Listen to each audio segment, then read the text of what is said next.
么喂？风台佬，你快废掉啦！哎呀，你还叫女人会不会说话啊？早上去大便了吗？嘴巴那么臭，你才快废掉呢！没空理你，真的是神经病。工厂，哎呀，真的，你看这个肺快掉啦！哎呀，美女啊，原来你说我肺快掉了。是啊，哎呀，难道我说的不够明白吗？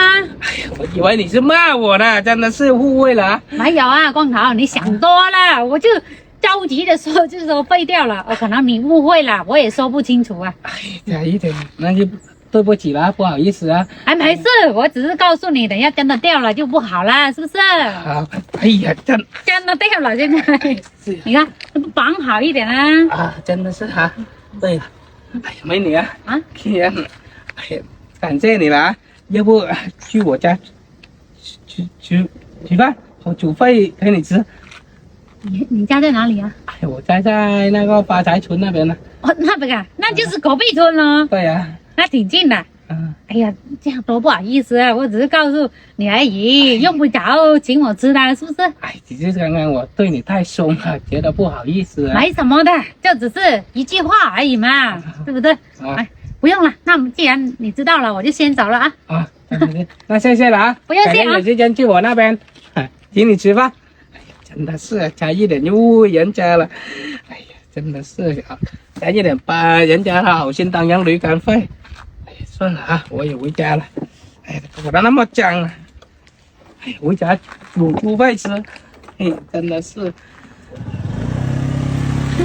好了，把猪肺捞出，再用。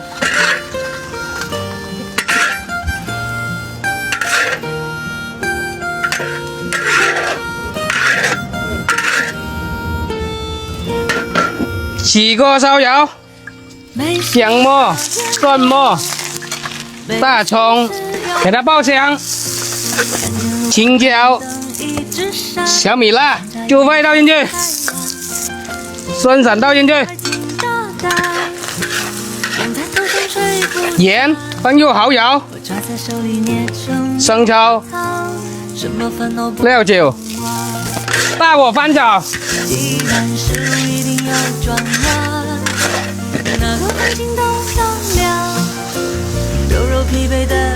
撒上少许白糖，OK， 大葱，倒入淀粉水，好了，起锅。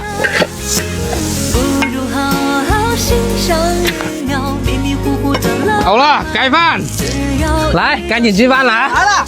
来了，我尝一下啊。啊，来。怎么样？怎么还有一股酸酸的味道啊？哦，我说的是酸笋炒猪肺啊。这么好吃，好吃吧？猪肺还有这种做法？那肯定有了。以前呢，我就喝过那个猪肺汤，我从来没试过这样吃。这样子啊。来吃吧。蛮好吃的。好吃多吃啊。就是这个味。